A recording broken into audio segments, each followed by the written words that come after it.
Alright, here it is, the new and improved T-10. I'm just gonna do a quick run around of this tank's HD model. And personally, I'm a little biased because I like Russian tanks, but I think this is the best HD model in this patch. Look at just how detailed and, well, pretty it is, to be honest. I don't even feel bad about saying that. It's got like this little kind of battle worn thing with the wear on the seams, I guess, and like there's a little ricochet thing there. I just like the look of the metal tracks in the Russian tanks. I think it looks so cool. And you can even see like the little grains in the log there, and of course you can't have your Russian tanks without the log. And I like all the detail. I like the two little IR illuminators. I think they are in whatever that is. I think it's a camo net or something. And I really wish they let you use the machine guns on these tanks, because these Russian tanks have such beefy machine guns on top of them. You could probably like, I'm sure you could penetrate already with it. You could penetrate like a waffle tractor or a scorpion, no doubt, but I mean, that's wargaming for you. They won't let you do it. But yeah, that's it. Let's talk about the armor changes.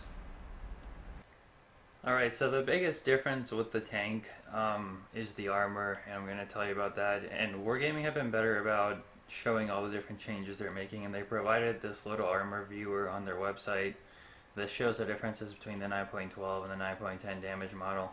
The biggest thing I can tell right away is that the tank is a little bit shorter and the turret's more rounded, and it's just kind of a squatter and lower profile target to begin with.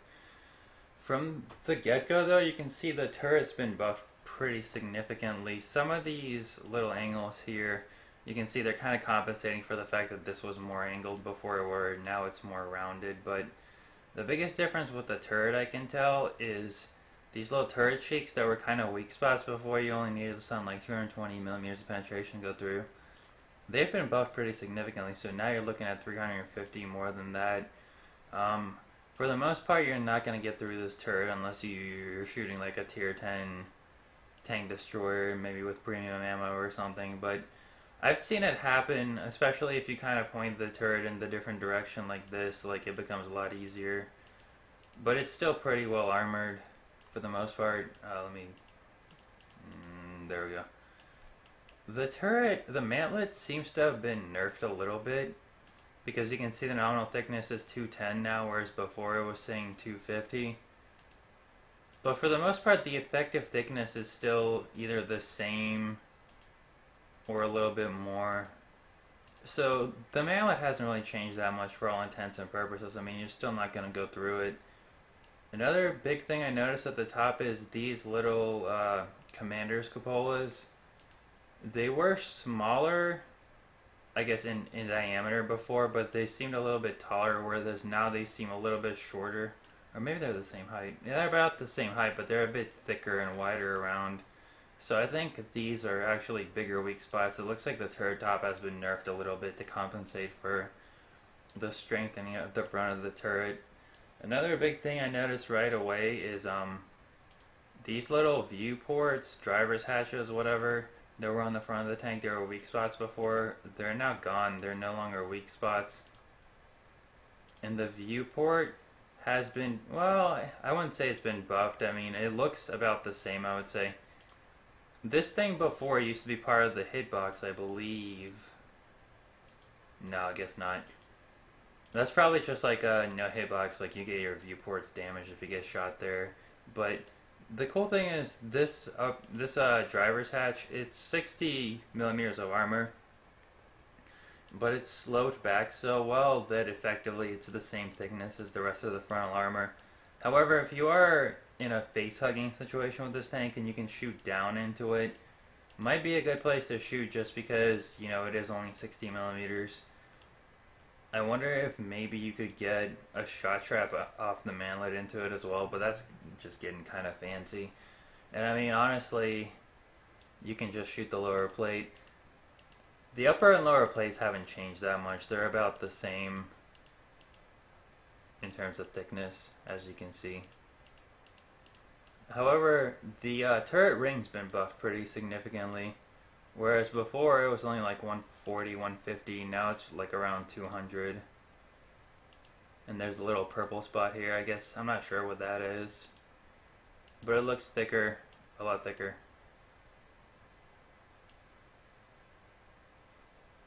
The next thing I can tell is this upper plate.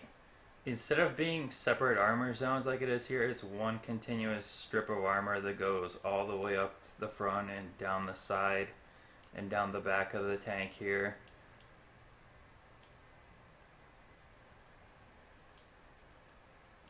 Alright, let's talk about the side profile. The biggest difference here is the tracks are actually tracks now. They're not just this amorphous blob, so you can see you can shoot into the 80 millimeters of armor in between the space track armor. The side of the turret has definitely improved. You can see it was a lot weaker before, but now it has this belt going down the just along the turret ring here. So don't shoot it there. If you get the side shot, you can shoot it up here, or shoot this cupola. I mean, it'll pretty much go through with anything if you get a flush shot there. The big thing I noticed here is this armor has been buffed. This top strip of armor here, this used to be 80 millimeters and effectively only 100. Now it's 120 millimeters and it's effectively like 160, 170. So that's been buffed pretty significantly.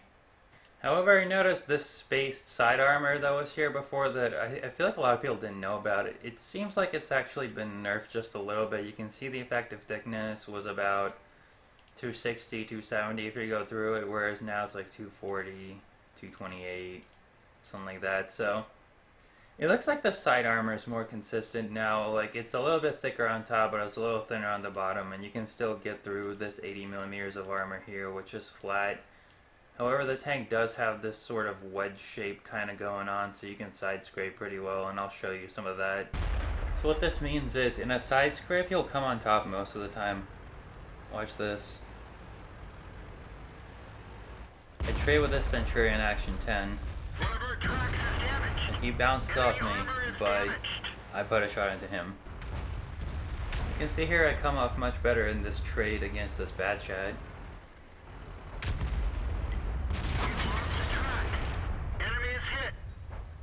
And then he has a very bad game.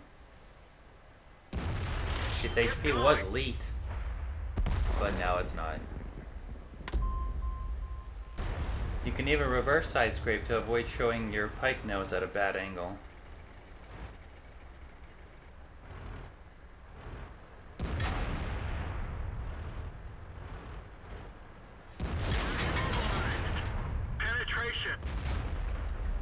I'm going to talk a little bit about the other stats of the tank, but I'm not going to dwell on it too much because it hasn't changed much from the IS-8. They did buff the dispersion and the aim time slightly a few patches ago. It was 2.9 before, now it's 2.8. Not really a big difference, but I mean every little bit helps. 5 degrees of gun depression, I think like 15 degrees of gun elevation. It's not, the depression's not great, but it's not really terrible either, at least not as bad as the Chinese tanks. With a gun rammer, roughly about 2400 DPM, so it's got pretty respectable DPM. I mean, you can put out some hurt with this tank, really. The speed is pretty good, 50 kilometers per hour top speed. It has okay terrain resistance. I definitely think it wouldn't hurt to put off-road driving on the driver. Any kind of mobility perks help this tank. It does, this traverse speed is a little bit slow, 30 degrees per second. I'd like it to be a little bit more. Once I get my repair skills up, I'm gonna put clutch braking on the driver, and I'd say that's probably even more important than the off-road driving, because this tank, it's so crucial how you angle it, just because with this pike nose and side scraping and everything. So I think definitely that would help. Also, sometimes I like to run, well, usually actually I like to run the remove speed governor on this, and you can flip this on and off like when you get into a really heated battle, just to save your engine some damage when you're just idling. But that actually helps you traverse faster as well, in my opinion, because it increases the horsepower to the engine. So it's a good way to go. Alright, so I'm going to cut away to a little bit of footage that I feel showcases how to use this tank's mobility in combination with its armor to the best effect. Here's a little engagement I had with an E100 on Lakeville. I'm spamming filthy heat rounds, but so is he, so I don't feel too guilty about it. Even though he's a tier higher than me, with a little bit of creative use of armor and gun depression, I'm able to withstand his shots and deliver a battering to him.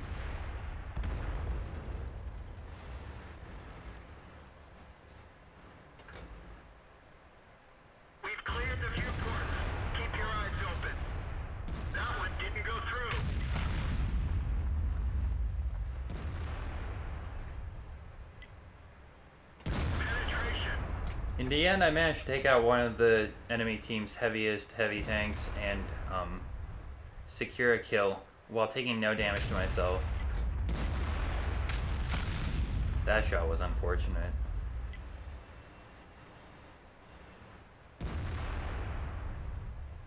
But the next one will not miss.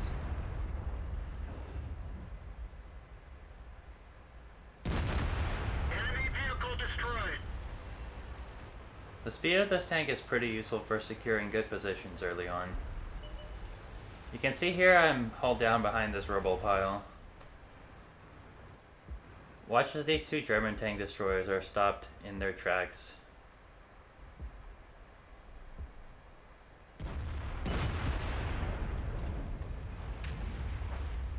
Not only am I holding them from advancing through this little alleyway, I'm also providing spotting for my artillery.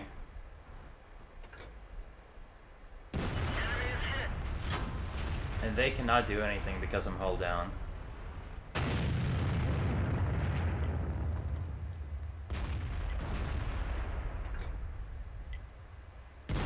Enemy armor is damaged. One of our tracks is damaged. This Ferdinand is having a very bad day.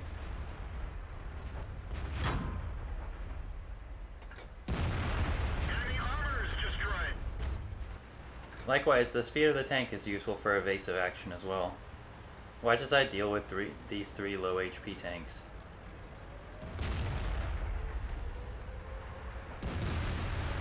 Target acquired. Enemy is hit. Target unlocked.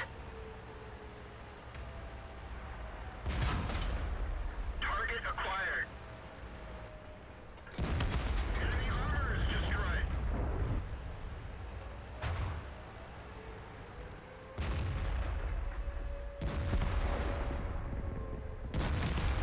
This Russian tank destroyer tries to get me on the reload, but because of this evasive action, I'm able to delay him long enough to reload the next shell.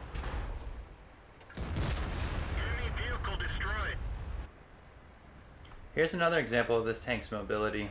Things have gotten very hairy on this flank. There are many enemies advancing, and I've just run out of friends. At this point, I decide to bravely run away.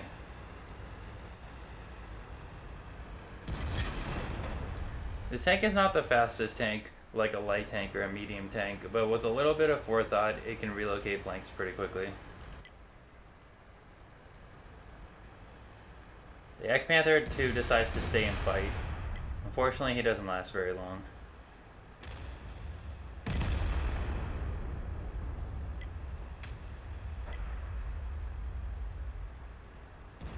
The T-10 fires a shot at me and misses. Due to my speed, I am now able to engage him from this dried riverbed, which offers much better cover and concealment.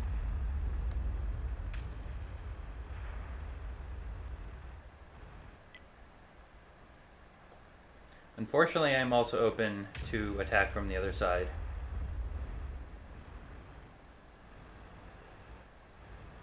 While I'm waiting for the enemies to appear, on the other flank, a wild Yak Panther E100 appears.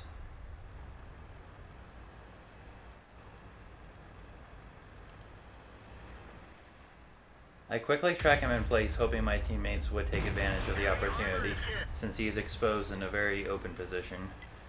Unfortunately, they do not, and he repairs his tracks and puts a shot into me in return.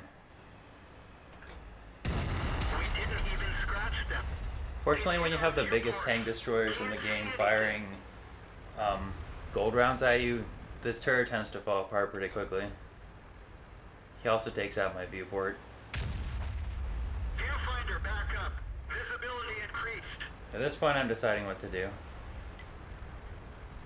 He backs off, and I notice that the E100 is beginning his assault into our base. I move to a better position where I have some cover Enemy armor is damaged. and begin to engage him. He's tunnel visioning on the FV-4005 that is near our base, and I'm doing the best I can to stop him. Penetration. The FV misses, which unfortunately cost him his life. I was not able to save him, but at least I can avenge his death. Enemy armor is destroyed. Now the Yak Panther E100 is focusing on a different target.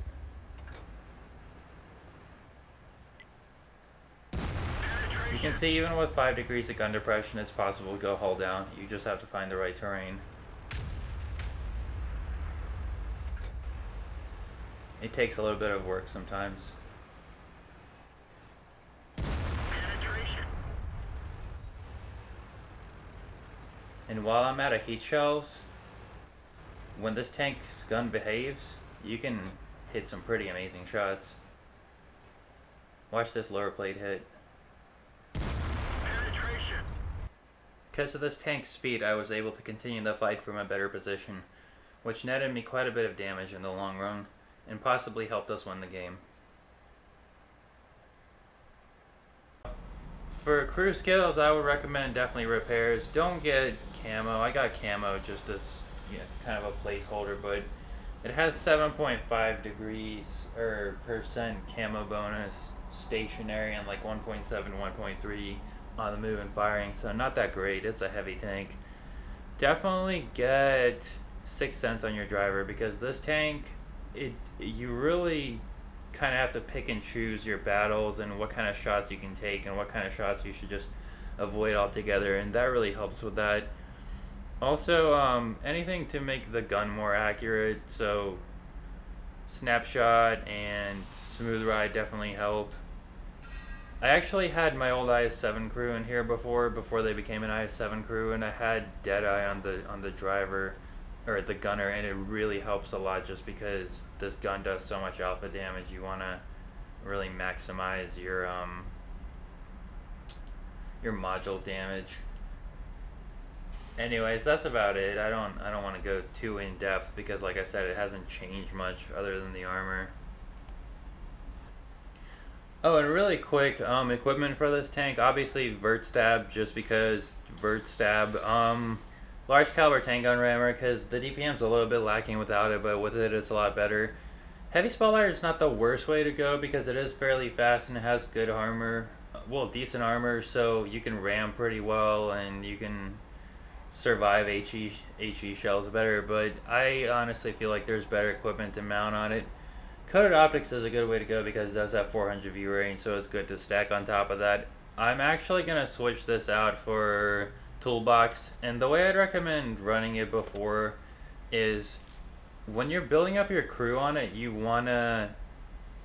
It's kind of like that scene from The Professional where John Reno was telling Natalie Portman, like, your first thing you're going to learn is the sniper rifle because that's the gun that lets, or that's the weapon that lets you stay as far away from your enemy as possible. And this tank, like, as you're leveling up your crew, it's good to stay as far away from your enemy as possible and just play it safe. So that's why it helps early on to have the credits, but once you get your repair crews up, I feel like the toolbox is a better way to go, because now you can side scrape and stuff, and if people take out your tracks, you can bring it back up really quickly and stay in the fight. And like I was saying earlier, because this tank is so crucial with the armor as to which way it's facing, you definitely want to not have your tracks knocked out.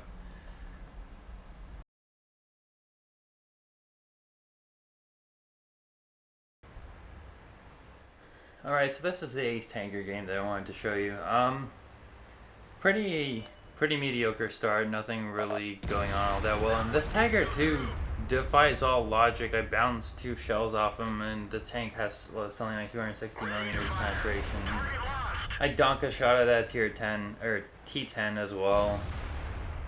And the name of the game with this tank is kind of controlled aggression. You don't want to be too aggressive, but at the same time, you want to be in the right place to exploit any damage that you could possibly get.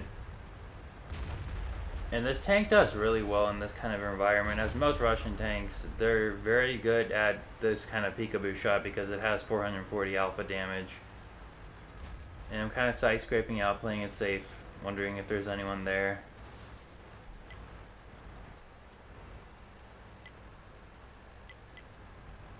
And see what I mean? Now that I see these, my friendly tanks are moving in, I decided to move in with them as well.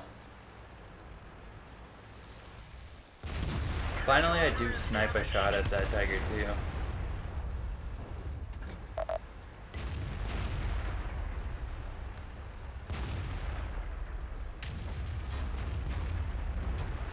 And I'm looking for easy shots here, hoping maybe I could snipe a shot here or there, but it doesn't work.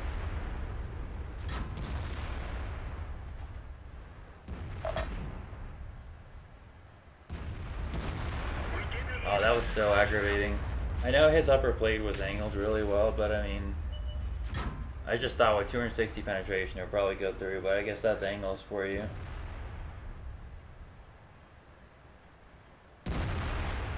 And here's that Russian accuracy rearing its ugly head, and I started loading heat shells because I figured if the T-34 sticks his head out again, I could probably actually penetrate his mantlet with the heat shells, but not...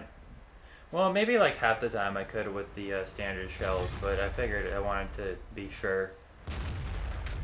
He doesn't stick his head out anymore though, so I decided to attack this 5100. Unfortunately, if you go into zoom mode like this, you can actually kind of get shots in on him without exposing too much of your tank.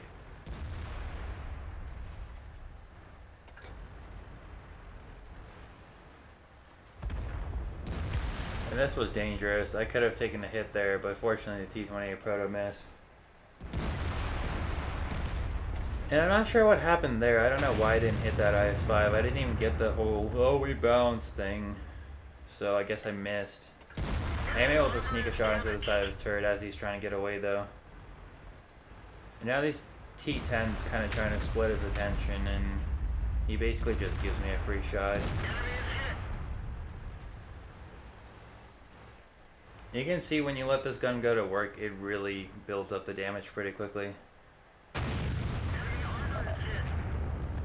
T-10's frontal armor is pretty decent, but it's not quite good enough to stop a shell from another T-10.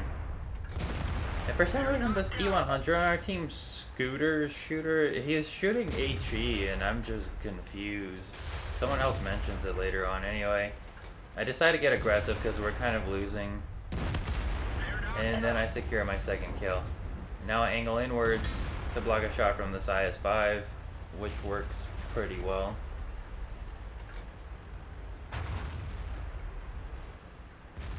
I'm hoping I can secure this kill, but someone else gets him instead. Fortunately, our Jagdpanzer E100 dies. I see that the C100 is going this way, however, so I put a shell into this side. And look at this, our E100 is shooting heat at another E100, or HE at another E100. I don't know why he's doing that. And this is really aggravating. I hate when I waste a shot like that and someone else gets him. Anyway, we managed to pull back the scores a little bit, and I decided to help out the C100 and advance. I'm not sure if this Object 140 is going to come out or not. He looks like he's going to, so I decided to fall back. But I managed to sneak a shot into him, and he misses. You can juke pretty well on this tank. It's fairly mobile. And I think this RE-251 wanted to flank me, but I guess he noticed I was coming around. Fortunately, he wasn't fast enough, so I killed him.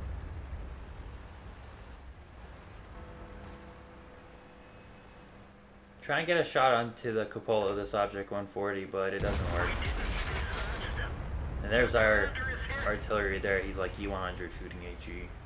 Unfortunately, I take a big ass hit from artillery, and fortunately it didn't pen. If it did, it probably could have ended my game, but it didn't, so that's good. And I notice, I do a little XVM sniping here. I noticed this Pershing has really good stats. So I decided to go ahead and take him out of the fight as quickly as I can.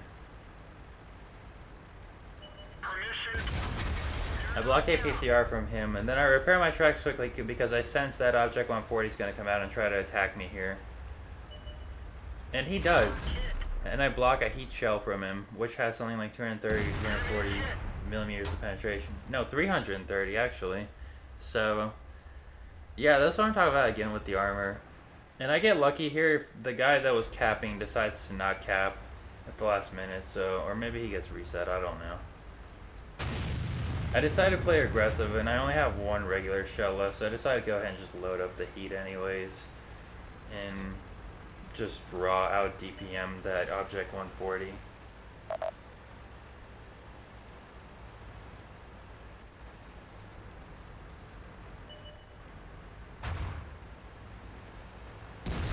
And I was zoomed in here, and this is kind of a little bit of scummy play on my part. I didn't notice how much I was blocking this Type 95 or T95 until he came out. And then I realized I have heat loader, so I can just put it through the side of his turret. But then later I realized that I was blocking him and I just blocked him again so I could get the kill. Enemy And armor there is you go, destroyed. that's the game. Anyway, sorry Edgar Rocks, that was kind of douchey. Please forgive me. But yeah, this tank does really well in this kind of environment, and let's look at the stats. Alright, so here's the after battle screen. You can see Ace Tanker, High Caliber, a bunch of these little token medals, almost 5,000 damage, an extra 1,000 in spotting, 5 kills.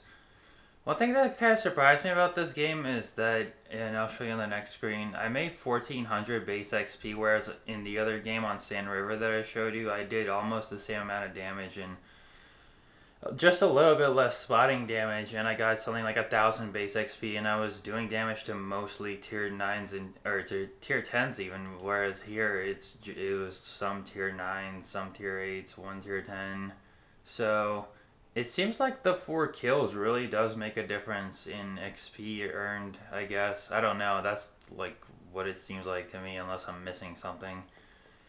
Anyways, so yeah, top on damage done, top on kills, top on XP earned for both teams. Pretty, I didn't sort it, but it's pretty good overall. And nothing too spectacular here. I did get 1,000 damage block, so if it wasn't abundantly clear by now, this tank isn't made of paper. It can block some shots. You have to kind of work with it, but it can do the job in that regard. And time for the money shot. Yeah, if you guys watch me, I always like to show this screen just to talk about the economy and how well this tank makes money. And no surprises here, it doesn't. I did make money even with those 3 gold rounds fired, but I was running a premium account. If I wasn't running a premium account, and if I actually had to factor in these combat rations that I bought earlier, so I didn't have to pay for them again. But if I did, then I would have lost money. Not a whole lot, but it's a tier 9. It's got a big gun on it. It fires an expensive shell, so you're not going to make money on this. Alright, so what are my final thoughts on this tank? It's pretty good. It's decent. It's not the best tank in the game, but it's definitely not the worst in my opinion. And I guess actually it is the worst for global stats for tier 9 heavies, but there's kind of a silver lining to that. If you can do well in this tank, you can pretty much do well in most tier 9 heavy tanks, and it also improve your stats pretty significantly. So I'll be keeping it. I really enjoy it. I actually kept it even back when it was the IS-8, and I already have my IS-7, and I moved the crew to that, so I started a new crew on this one. That's why they're kind of noobish. But you can see I have my 2 gun barrel marks, and I have it pretty pimped out, so I enjoy playing this tank. I hope to get 3 gun barrel marks on it someday. And I just think it really looks cool too. If you kind of look at it, it looks kind of like a really classy gentleman. Like he's got like a little beret and a little monocle there. I don't know. Maybe I'm just imagining it, but I think it looks really cool. And it's a good all-rounder. It's kind of a jack of all trades and a master of none. And I feel like those kind of tanks are the most misunderstood tanks in this game because, you have to adapt to the situation. You can't just rely on the same strategy like in a KV4 or a T-34 or something like that. Like sometimes you gotta run away, sometimes you gotta run to the fight, sometimes you gotta run away from the fight, sometimes you have to snipe, sometimes you have to peekaboo. It all depends on the situation, and that's kind of a weakness in a way, but it also is kind of a strength too, and I really enjoy it. I mean, it's just like a nice little workhorse. It's as you'd expect from strong proletariat Soviet tank, yes. Named after Stalin himself. Well, I guess it's not named after Stalin himself anymore, but it was back in the day. And yeah, this was my first tier 9 tank and my first experience with a tier 10 gun, so I just have kind of a sweet spot for this tank. It's really burned itself into my memory, and when you do well in it, it's fun, and this gun just kicks so much ass. It's such a great gun. It's as good as the tier 10 gun on the IS-4. So yeah, I mean, it's a decent tank, kicks ass, looks good doing it, so. Alright, so I wanted to shoehorn this last little bit in here really quick. I kind of forgot to put it in the body of the video, and I'm still kind of a nub at video editing, so just bear with me. I'm using Tank Inspector. It's a pretty cool utility. It kind of went down for a while, but now it's back, and the cool thing is now it's a standalone utility, so you can just download it. You don't have to be connected to their server to use it, and it draws all the data from your game client. You can look at pretty much every tank in the game, even all the different rare tanks, and their soft stats and their collision model, and that's what I'm going to show you. I just wanted to show you a few quick little details about this tank. The 120mm plate, it looks like it actually kind of hugs around the side a little bit and goes down before it becomes 80mm, so just keep that in mind.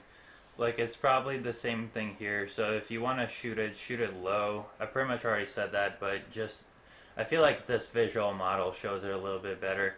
And one last thing, well, two last things. These boxes or bins or whatever, they're no hid boxes, and that's actually not rear armor of the tank. That's still part of the side armor, which is 120mm, and it's also sloped and angled. So if you're shooting it from the back, it's actually an auto bounce angle, so don't shoot it there. It looks like you have like a really nice flat shot, but it's a lie. It's not a flat shot. That's not even part of the tank. Also, they added this little bit of track here, which adds close to 20mm, actually more than that, of armor. I think it's not space because this model shows spaced armor as blue. It looks like Wargaming just added a little bit of stronger armor there just to simplify the damage model. So, I mean, I don't see it stopping a Hesh or a heat round or anything like that, but I mean, just be safe, don't shoot it there.